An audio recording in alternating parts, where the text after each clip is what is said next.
Hey, welcome to another episode of Karawana. I am your host, Jay Just Jay, your resident troublemaker and your resident culture warrior. Let's get right into it. All right, so we have this article coming to us from the good folks over at Screen Rant. It says Rings of Power's Galadriel showed how an elf could fall. The Lord of the Rings of Power, revealed even elves can fall to the darkness, and Galadriel's own example showed how that was possible. The Lord of the Rings of Power, showed how an elf can fall. J.R.R. Tolkien originally intended the entire race of orcs to be fallen elves. The idea even made its way into his draft of the Silmarillion, which was published by his son Christopher after his death. Quote, "Yet this is held true by the wise of Erised."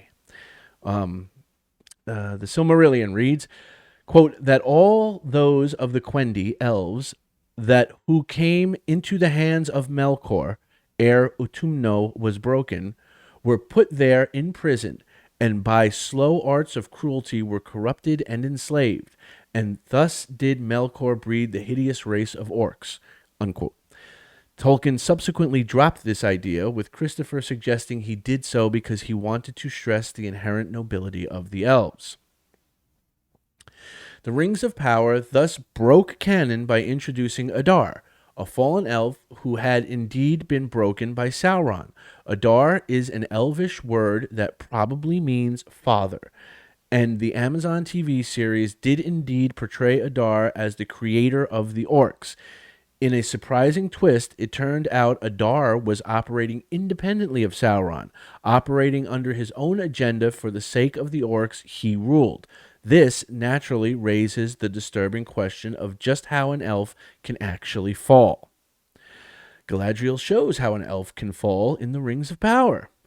One striking scene in The Lord of the Rings of Power, answers that question. Galadriel eventually learned she had been played for a fool by Sauron, who had wormed his way into her confidence under the alias of Halbrand. The Rings of Power Season 1 ends with a confrontation between the two, and Halbrand attempts to tempt Galadriel to side with him. He offers Galadriel an alliance that will bring about her own more noble goals, the restoration of Middle-earth, if she will only agree to an alliance. Oddly enough, nothing Sauron says in this scene is a lie exactly. Tolkien's notes do indeed record that Sauron was obsessed with establishing order and peace on Middle-earth back in the Second Age, and that his desire ultimately morphed into a twisted longing for control and power. Sauron is tempting Galadriel to walk that same path with him. I mean, to a certain extent, I will agree with that. It is pretty much stated that Sauron's thing was order, order, and order and everything being ordered properly. And in order to do that, he needed to be in control. So I mean, yeah, I can't really take a big exception to that. Maybe some of you guys want to get into it a little bit more. I could see where they're going with it, and I'm like, all right, yeah, I'm kind of on board with that. Galadriel is sorely tempted in the Rings of Power. She seriously considers Sauron's words, which are carefully chosen to appeal to her own longing for peace and order. This, it seems, is how an elf can fall, by appealing to and thus perverting the noble desires that lie within their hearts. Galadriel resists the temptation, fortunately, and Sauron places her in an enchanted sleep so she cannot interfere with his business and prevent the creation of the first ring. I would say Feanor and the Sons of Feanor and the Oath of Feanor shows how an elf can fall. I don't think the Rings of Power or Galadriel really get it right. I think they treat it on a more surface level, like, oh, I'm hunting the big baddie, and the big baddie, little did I know, is the new friend I made, and they're gonna tempt me over to the dark side. I don't think that really captures the essence of how Tolkien showed that elves can fall. I think the story of Feanor and the Silmarils, I think that is a far better way of showing how concepts of lust and desire and greed and possession in the sense of like possessing something, um, you know, and paranoia. I think that shows more how the elves are corruptible, than the story that of Galadriel in the Rings of Power. The Rings of Power make Sauron even more satanic. There are fascinating parallels between this portrayal of Sauron and that of the devil in J.R.R. Tolkien's Catholic faith. Satan or Lucifer is a fallen angel. The Maiar are the equivalent of angels in Tolkien mythology, and Sauron is a fallen Maiar. The Sauron of the Rings of Power resorts to subtle temptation to sway others to his cause, just as Satan tempted Eve in the Garden of Eden. Galadriel is the Eve who did not fall. However, for she was able to resist Sauron's seductive words, however appealing they may have been. No doubt this sets her up as Sauron's greatest enemy as the Lord of the Rings of Power continues. Well, I mean, okay, let's look at that a little bit. I okay, I see where they're going, and this is something I'd actually thought of doing an entire separate video on, and I don't know if that's I'll let you guys know. I had thought of doing a video, just sort of talking about my take on how I think it is known that Tolkien specifically stated he did not want to put his religion, his Catholicism, into his work, into the Lord of the Rings and the Hobbit and so on and so forth. There's letters he wrote, and he specifically stated he did not. I think C.S. Lewis actually tried to convince him to do that, and he absolutely was like, no, I do not want to do that. So I know that he did not intentionally want to draw any sort of parallels to Catholicism or his faith and insert that into the story. However, I believe that despite that, certain elements of it do translate into the legendarium, let's say. And I don't think that was something that Tolkien would ever have had any control over. It's sort of like me as a straight white male, right? I look at the world through the lens of a straight white male. That is my experience. That is what I know because that is what I am, right? And somebody else who may be a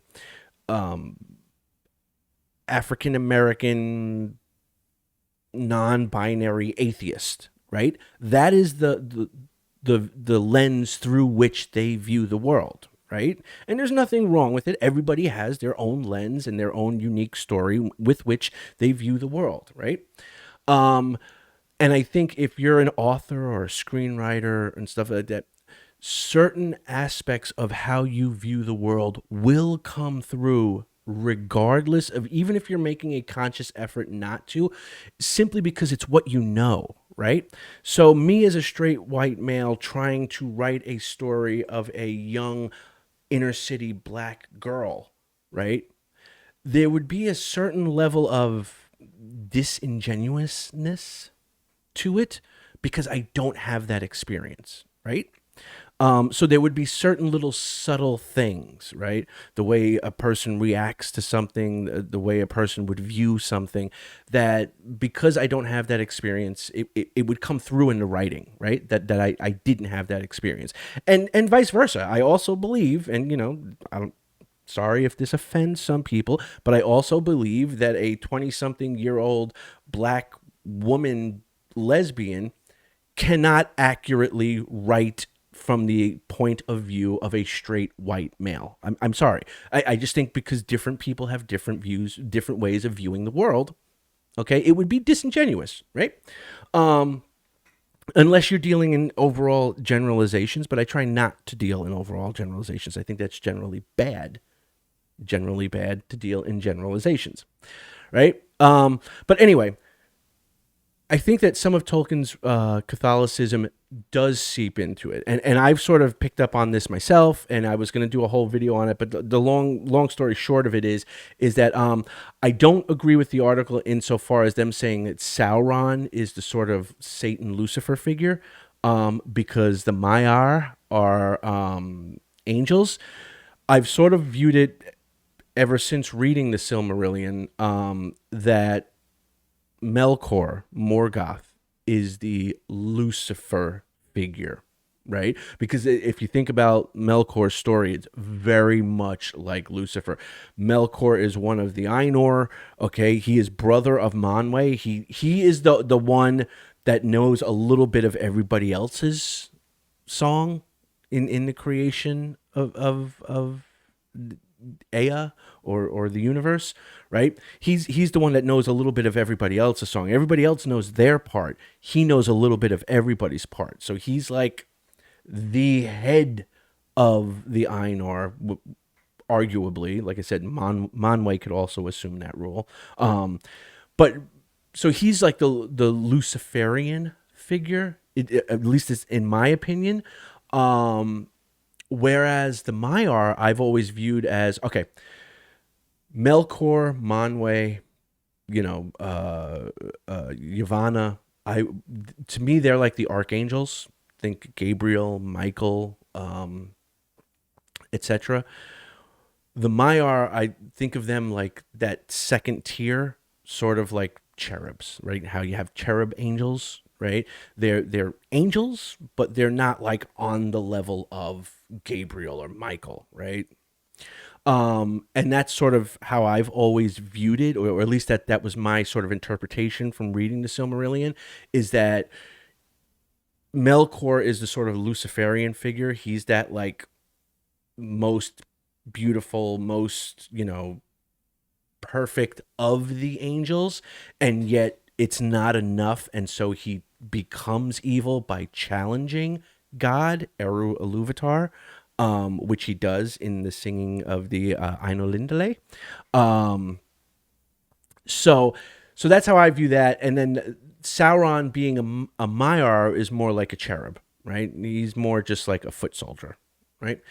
Um, so I think they're right to a certain extent, but also not to a certain extent. I think they're giving it to Sauron simply because he's more present in other media adaptations, i.e., movies and the Rings of Power show.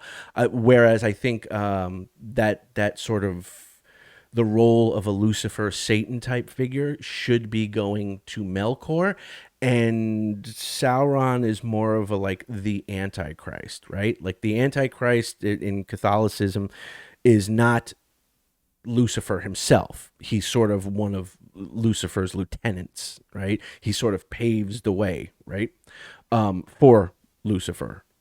And I think that's the role that Sauron fills. And ironically enough, the Antichrist would be someone that would seem to be a savior. They're a leader that's going to lead the people out of these times of hardship and despair and stuff like that, for it to only be a lie, right? Which is sort of what Sauron's doing. So that's how I've always viewed it. And I thought about doing a video because I think it's a topic that, could be really interesting to discuss with other fans of Tolkien's work. Again, my approach to reading the Silmarillion was to think of it like a Bible, right? And that's sort of what it's a hard sort of hump to get over, to going from reading a more traditional novel like The Lord of the Rings and then reading the Silmarillion. You have to make that sort of transition. And what worked for me was considering it like I was reading the Bible of Middle Earth, right? But yeah, I've thought about doing a video about that, and then let me know what you guys think down in the comment section below. But yeah, that's how I've always sort of viewed it. In terms of the fall of the elves, I think Feanor and the Oath of Feanor and the Sons of Feanor, I think that shows better how elves can quote unquote fall. But yeah, okay. I mean, like I said, I can't really complain that much about this article. Slightly don't agree with everything, but at the same time, it's not like they made any egregious, horrible, commentary about it. But let me know what you guys think down in the comments section below. Do you think Melkor is the more traditional Catholic Luciferian figure, or do you think Sauron is? Let me know what you think down in the comments below. Let me know if you think I should do a video on it. I think that would be an interesting topic. Anyway, I will talk to you guys soon. If you like the video, please give the video a like. If you want to share the video, please feel free to do so. If you have not subscribed already, I would hope that you would consider giving the channel your subscription. And if you have subscribed, I'm glad that you are coming back. Let's keep it going. I look forward to seeing your comments down below, and I will talk to you on the next one. Until then, be good, be safe, be awesome. Peace.